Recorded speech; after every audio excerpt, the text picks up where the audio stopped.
Episode 32, The Aftermath. Stella's laughing fit finally calmed down. She had gone through hysteria, shock, and quickly to acceptance. Alden could not even drive. He was in worse shape than she was.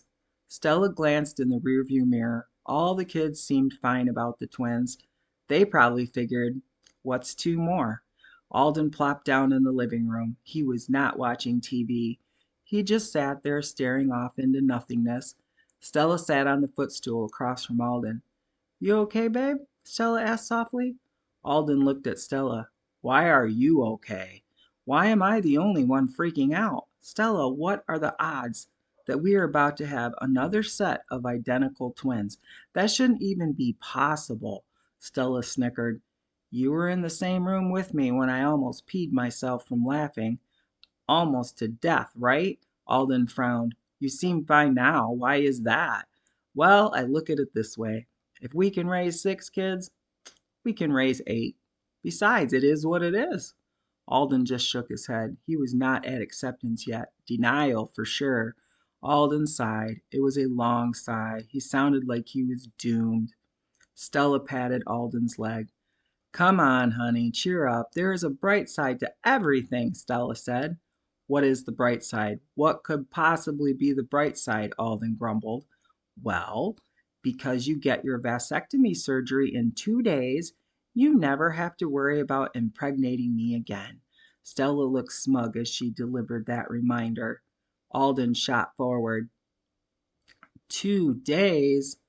Wait, no. It is next week, Wednesday, not this Wednesday. Stella shook her head. Wrong, babe. It is in 2 days. You are just in denial about that, too. Alden flopped backwards, looking to the heavens for help. Alden sat back up, looking hopefully at his wife. You know, there really is no rush. You have quite a way to go. We could put this off just a bit. After all, it's not like I can get you pregnant at this point. Stella's eyes turned flinty. She stood up, towering over Alden. You want to put it off, Alden? That is up to you. Alden did not seem to realize that Stella's face had turned to stone. Alden was shocked. He smiled. Really, babe? You would not mind? Stella smiled in a very evil manner. She reached into the desk drawer and came out with a pair of scissors. Stella waved the scissors at Alden. Stella deepened her voice. You have to sleep sometime, Stella cackled. Alden knew he was beaten. He tried reasoning with her one more time. Stella interrupted him. Plus, you see all this? Stella waved from her toes on up to her hairline. She slowly turned, giving him a sexy twirl, rotating her hips. She wiggled her booty in his face just to give him a good tease. You don't get none of this until you get that taken care of. When she said that, she pointed at his man parts with the scissors. Stella opened and closed the scissors for effect. Chop, chop. Alden gulped and crossed his legs. I am a man of my word, honey. Did I not tell you I would get this done? In fact, I cannot wait to get it done. Alden looked a bit green around the gills, but he looked more motivated. Episode 33, Vasectomy Again. When they left the office, Alden groaned. The pain medication was still working, but he could already tell that this was going to hurt just as much as the last time. Stella took Alden home. She put him in his recliner. She got him some ice packs, a drink, and a snack. Alden fell asleep with his drink and chips wedged against his hip. Stella moved them gently. The kids were at school, so at least the house was quiet. He still had to go back one more time to make sure that the vasectomy was a success. Stella giggled at the memory of Alden's getting so stressed. He told the doctor, You better get it right this time. The doctor, realizing that Alden was terrified, just smiled and stabbed him with the numbing agent. Alden grabbed Stella's hand. He almost squeezed her fingers to death. Alden looked up at Stella. Alden's face was bright red. Stella, do you have any idea how humiliating this is? These heel holders are embarrassing. Stella realized he meant stirrups. Stella rolled her eyes at the ginormous baby man. No, honey, what could I possibly know about stirrups? Stella drawled. Alden shot Stella an irritated look. Sarcasm does not look good on you, Stella. Alden loved saying that cryptic remark. Someday she would make sure to turn that back around on him. Episode 34, Fistfight. Stella sat at the table drinking decaffeinated coffee. Ugh, she missed her coffee. Stella knew it was a true addiction, but she did not drink or do drugs. She had one vice that she was more than willing to give up while she was pregnant. As soon as she was done breastfeeding, she was back on the coffee. The idea of having 8 kids instead of 6, Stella felt justified in starting that bad habit back up, eventually. It was the middle of April. AJ brought home the outline and rules for the spring formal for May 10th. Stella paid the money for their tickets and their banquet at the shack in Jugville. Stella had been to the shack. It is a beautiful lakeside lodge located on Robinson Lake, just outside of White Cloud in a cute little place called Jugville. The shack also has a chapel, a museum, free breakfast, and banana splits every night before bed. Stella and Alden had spent one of their anniversaries there. She had conceived the other set of twins that night. The main hotel is a huge log cabin right on the lake. Their meal was to be served at 5 in the main dining area of the hotel. Stella remembered looking around that huge room in awe. Huge windows that overlook the lake at night, and the lights reflect so beautifully on the water. Stella read further. She had gotten off track thinking about the shack. The spring formal for the ninth and 10th grade was being held at the school cafeteria at White Cloud High. Stella thought that would turn out great. It was surprising how great that cafeteria ended up looking after they decorated it. The lights made it look amazing. Extra money is needed for professional photos that would be taken on entering the school. Drinks and snacks are provided at the dance. Chaperones are needed. All chaperones must be dressed appropriately, formal attire. The theme is famous couples. Dressing as famous couples is optional. There will be a first place prize for the most original famous couples costume. Then there was some info about the dress code.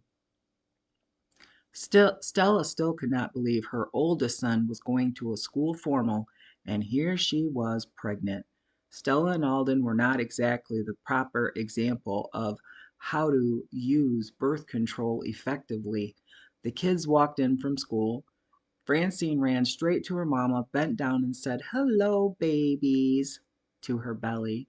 Francine was always talking to Stella's belly, telling the babies that she was going to be their big sister, that she hoped that at least one of them was a girl, and she even told the babies that she prayed every night for a girl. Stella told Francine, if one of them is a girl, the other is a girl, because they are identical twins. But if one is a boy, then the other one is a boy. Francine just scowled. Elijah brought books to read to the babies. It is proven that reading to the babies before birth has positive results. Children are more intelligent, plus it is good for them to hear your voice. Stella smiled at Elijah. Thank you, Elijah. The last child to enter was AJ. He had his baseball hat down low on his head, and he was moving fast. Stella called out to him. AJ paused but did not look up. I have a lot of homework, Mom. I'm going to go get right to it. Stella said his name again. Something seemed off. AJ, stop. Look at me, please. AJ sighed. He lifted his head, looking straight at his mother. AJ's face looked terrible. AJ had an eye that was quickly swelling. His eyebrow had a cut. His lip was split and blood running out of his possibly broken nose. Stella stood up. Oh my! AJ, what happened? Stella choked out the words, running over to him to peer at his face. She gently tried to touch it, but AJ acted irritated and pulled away. AJ, tell me who did this. AJ got a stubborn look on his face. I do not want to talk about it. AJ started to walk away. Hold on there, son. We are going to talk about this on the way to Dr. Will's. I need to get you checked over. I think your nose is broke. AJ looked like a mule, refusing to change pastures, even though the other pasture was lush and green. I am fine, Mom. I do not need to go see Doc. I just leave it alone. For once, just listen to me. Stella thrust her chin out to match AJ, neither one realizing that they looked exactly alike.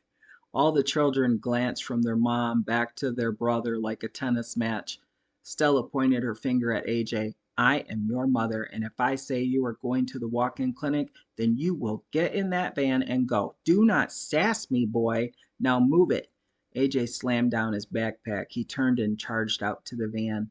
Stella wrote Alden a note, got all the kids in the van, and took off for town. The clinic was not busy. The lady at the front desk turned on cartoons and handed the kids crayons and coloring books. She winked at Stella and spoke up. I'll keep an eye on them. You go do what you gotta do. Thank you, Sally. You are a lifesaver. Stella hugged her quick. Small towns could be so wonderful.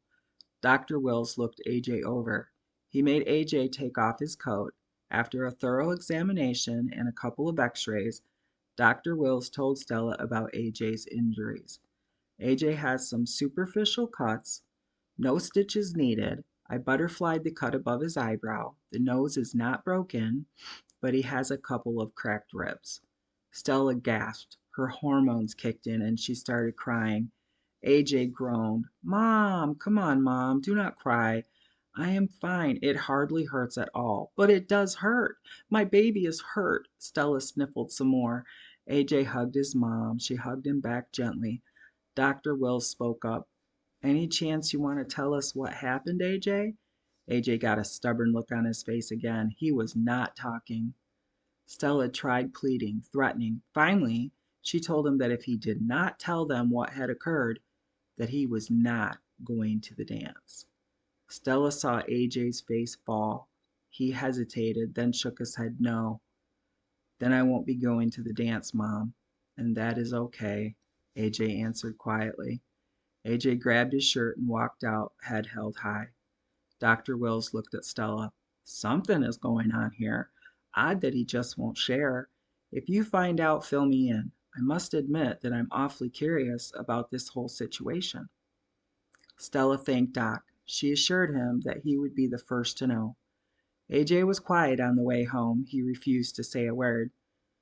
When they pulled up, Alden stepped off the porch. AJ brushed past him, but Alden got a good look at his face. Alden looked grim as he turned to the children. Dinner's on the table. Get to it. Stella stopped in front of Alden. He could tell she had been crying.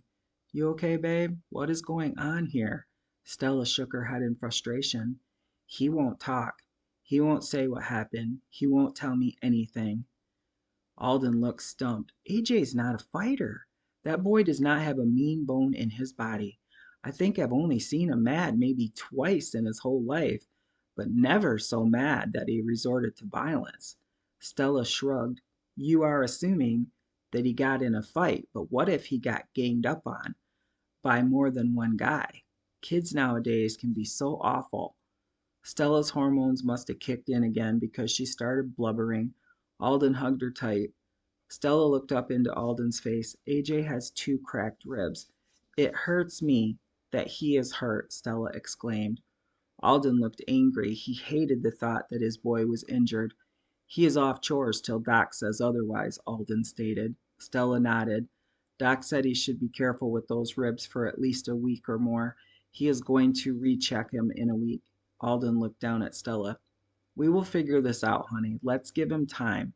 Maybe he's just not ready to talk. No, Alden. I told him he could not go to the dance unless he confessed. You should have seen his reaction. AJ looked sad, but then he said he just would not go.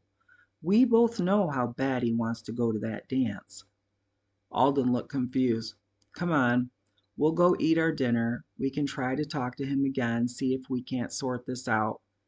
AJ was quiet at dinner. The twins were not. Caleb eyed AJ. David did too. So, does the other guy look as bad as you? Caleb asked, with a smirk on his face. AJ only raised his eyes, not his head. He glared daggers at Caleb and stayed quiet. David jumped on board as well. He's dead, isn't he? You buried him, covering up the crime. David laughed, loving the fact that he was getting to his brother. Caleb turned to David. White Cloud School has a no fighting policy. Where do you suppose this fight took place? Caleb loved the idea that he was getting his parents to wonder the same thing. Alden cleared his throat. The twins recognized that sound. Time to clam up.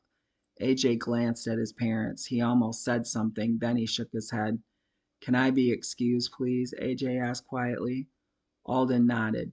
Go on, son. We can talk later. No matter how hard they tried, they could not get AJ to talk. Stella did not sleep well that night. Alden either. They did not talk about it, but it weighed on them both. None of it made sense. Okay, so in the next reading, sorry, my cat's trying to jump up here. In the next reading, it will be episode 35, Truth Revealed. We are going to find out why AJ got into a fight, what caused it. Okay, I'll see you later. Have a great night.